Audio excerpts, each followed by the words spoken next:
Why do we get stuck in spite of trying our best? That is what we're going to discover in today's video.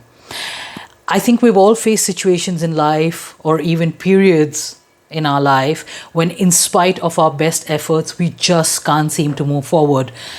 The same relationship keeps reappearing in our lives with a different face and a different name. The same addictions reoccur, the same health issues. We find ourselves having the same arguments again and again in spite of our best efforts.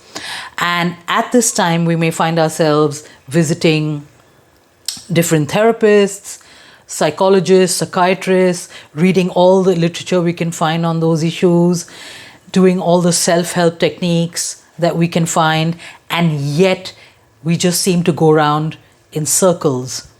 And one of the reasons for this could be hidden wounds from unresolved trauma that run so deep that you can't feel them, you can't hear them, you can't see them. We have a saying in healing circles that what you can feel, you can heal. But how do you heal something you can't even feel? So I'd like to use the analogy of an iceberg to express this understanding of hidden wounds a little bit better. So as you know, the iceberg is only partially visible. The rest of it is deep underwater. And what you see, the tip of the iceberg, are similar to our issues. So whether it's relationship issues, health issues, addictions, etc., those are actually the symptoms, and those are what we can visibly see, like the tip of that iceberg. But deep below, right at the bottom of the iceberg, is where the real action is happening, and that is what we can't see. And the wounds that I am referring to are there right at the bottom of the ocean, at the bottom of that iceberg. And this video, we're going to talk about the concept of 5 core wounds that actually lie very deep within our psyche. And we don't feel these wounds because feeling them would be extremely painful, and our nervous system just shuts them down. So we go into kind of a freeze response, as it were, and can't feel them at all. And therefore, we do not understand their existence. Now, I had my own journey with this when I first started healing about 26 years ago.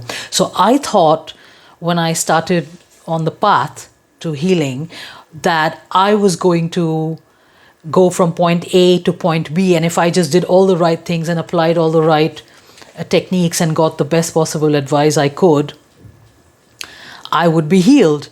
But what I have realized over a period of time is that there is no linear path to healing. In fact, what I found is more of a map, and I have named this map the Jaguar Map. And I'm going to again recap what the Jaguar Map actually entails and how one of the pillars in that Jaguar Map points to the 5 core wounds, which I am going to talk about in more detail today. The Jaguar Map is the map that I found when I was looking for this healing path. And I have talked about this map in a separate video, which I am linking below. If you haven't seen that video, please watch it to understand the Jaguar Map in more details. But quickly, just going through the 5 pillars of the Jaguar Map here. So pillar number 1 is the poison. This refers to the systems that are very harmful to us, to our well-being, and to our humanity, and the ones that actually cause the wounding.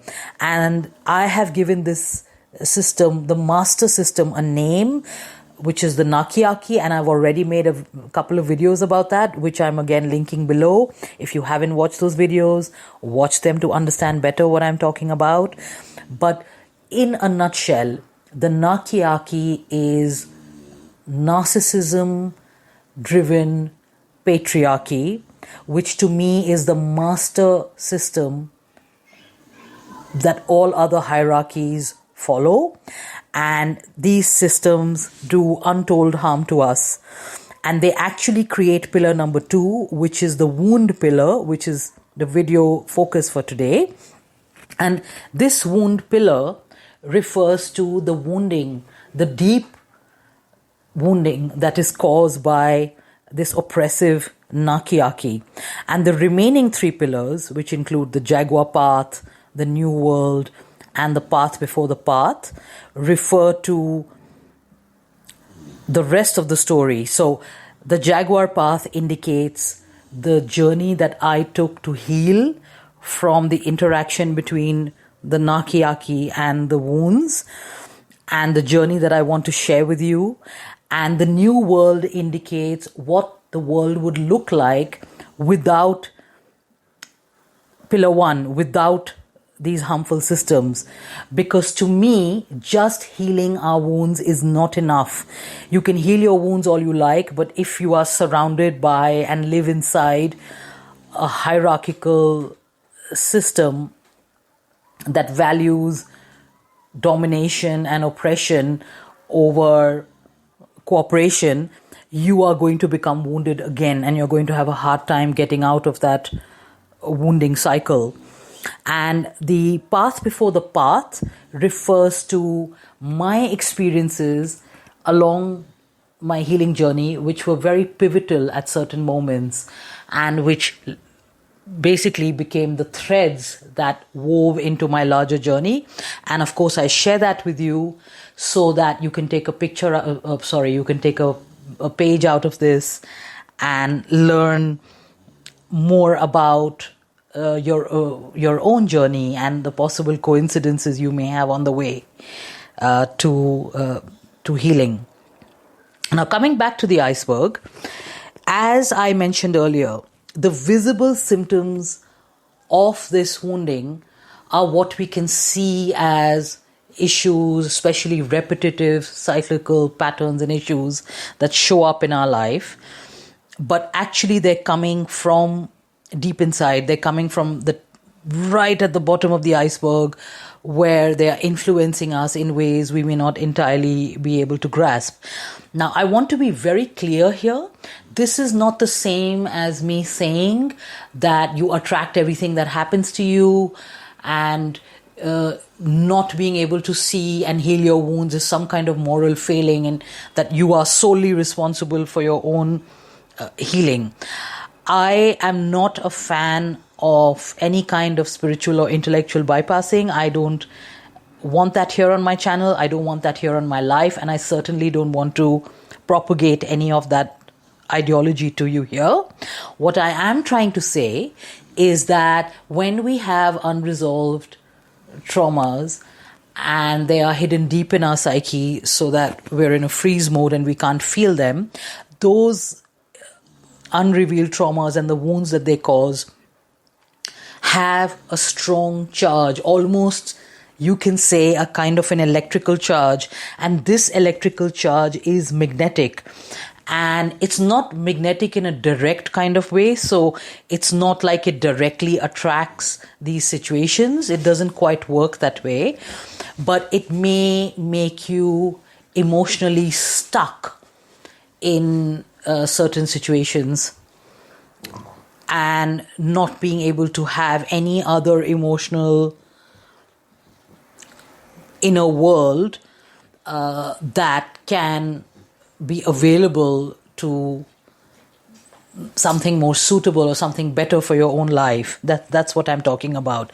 And we will do more videos on this so you're able to understand this in more depth.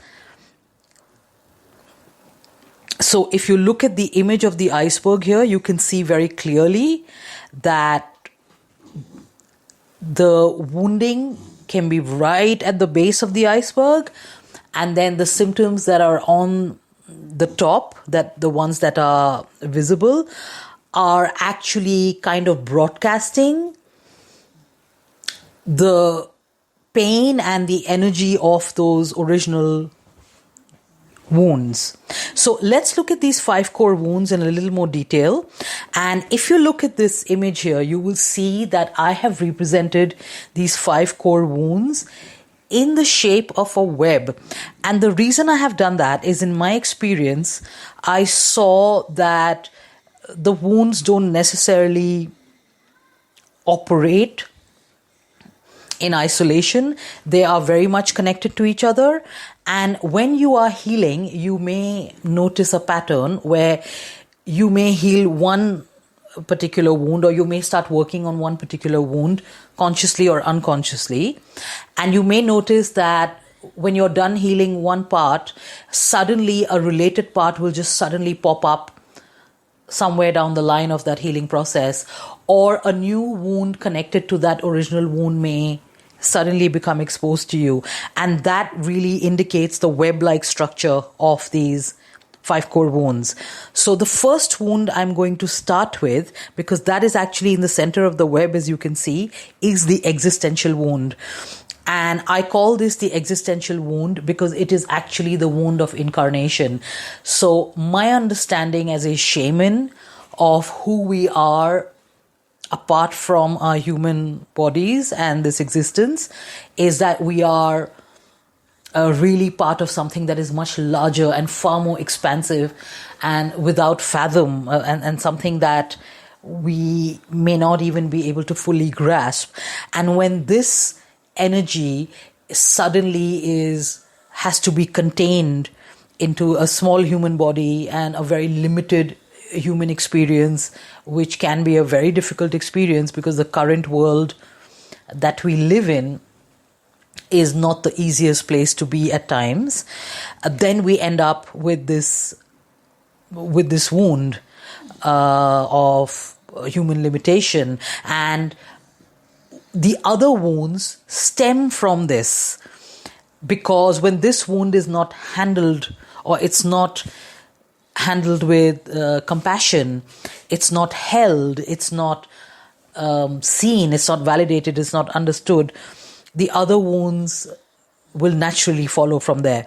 In fact, there is a lot of indigenous wisdom and a lot of traditional cultures that do understand this, and therefore birth is treated in a slightly different way, where when a child comes into this world, it is welcomed in a specific way, and it is literally given this energetic impression that it is hard to be here, but we understand it's hard to be here, and don't worry, we got you, we got this. And unfortunately, we've lost touch with all those amazing traditions in many cultures, and we have lost that indigenous wisdom.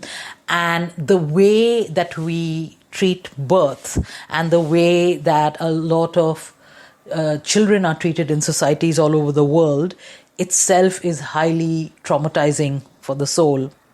It's very difficult for the soul, and hence the existential wound never gets addressed, it never gets looked at, and the other wounds just continue to build on it.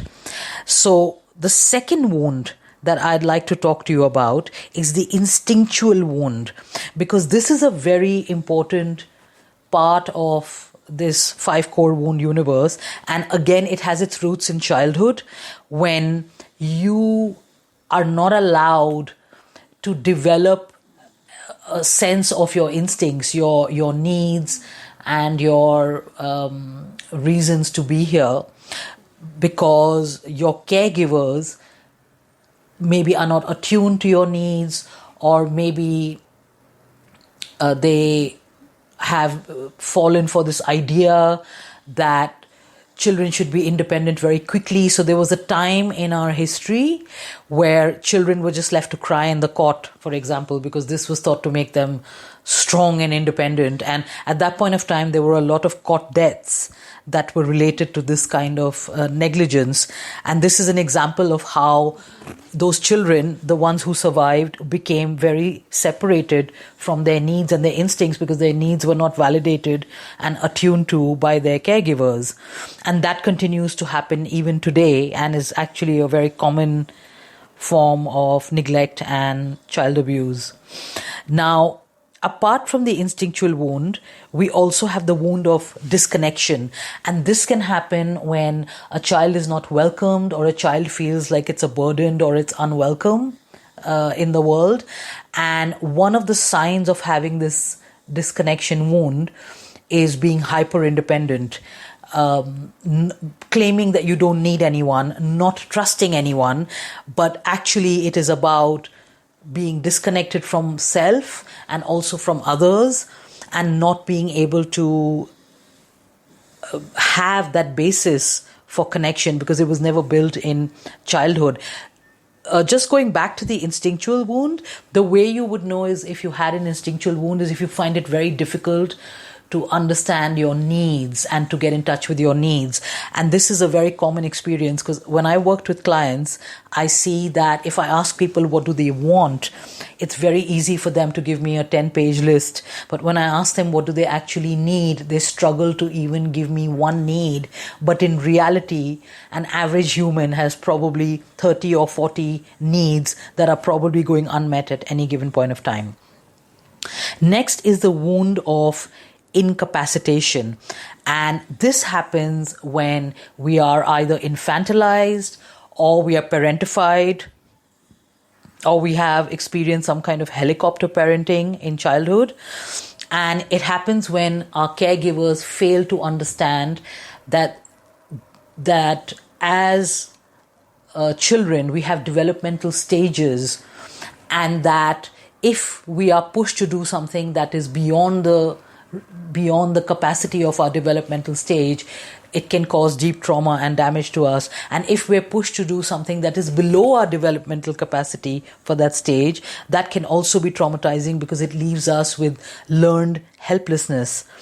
And one of the signs you will have a wound of incapacitation is if you have failure to launch. So you're trying very hard to get a job, for example, but forget job. It's been 2 years and you can't even get an interview. You're trying very hard to become independent and move out of your parents' place, but something always goes wrong.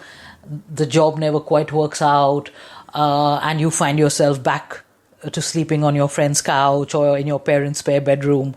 And this is because of this kind of developmental trauma that you suffered during those stages.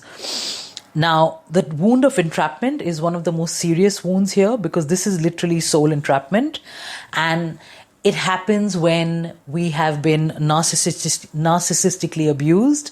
It could happen from a narcissistic relationship. It could happen from a coercive control domestic violence situation. It can happen when we've had our family of origin was narcissistic, or even had addictions.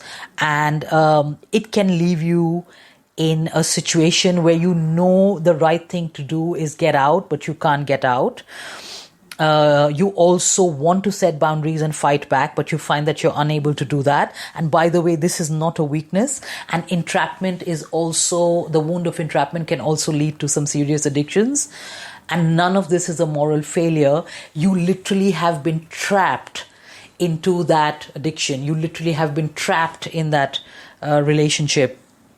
And again, this video is just to introduce these wounds, so I'm not going to get into great details of each wound yet, but we will be getting into greater details in a separate video. So the wounds basically operate as blocks, missed opportunities on an energetic level, and psychologically they can create repetition compulsion, addictions, blind spots, and desires are a very big one. You may find when you have these wounds are very strong in your psyche, and they are if essentially running your life, that you end up having desires you don't really want to have but can't help, because desires are very powerful. And as they say, as your desire, so is your destiny. You will literally be driven to do things that are harmful to you.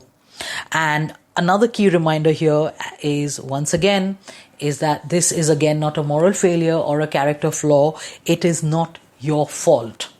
It is something that was done to you, and it is something that we can heal step by step.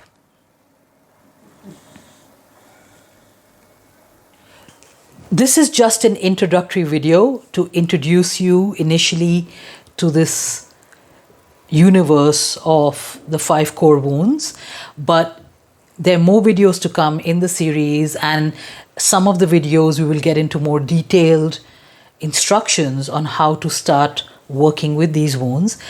But I leave you with this piece of hope that there is a way, there's always a way, and it starts with actually the tip of the iceberg, and it starts with, at first, just accepting whatever emotions and feelings you have about your life and your situations with love and compassion, and just being kind to yourself. And that itself becomes a gateway to the deeper wounds. So I do not recommend diving into our traumas headfirst and trying to feel every traumatic event that happened to you to be able to heal wounds, and do this in a rushed manner in the hope that your life would get sorted out as quickly as possible, because healing doesn't work that way, and this is actually very dangerous. So please do not try to do it this way. Start slowly, start just by acceptance, and just start listening to yourself and see the message behind the emotions and the feelings that are coming up for you right now. We will talk more about this in a separate video, and I look forward to seeing you there.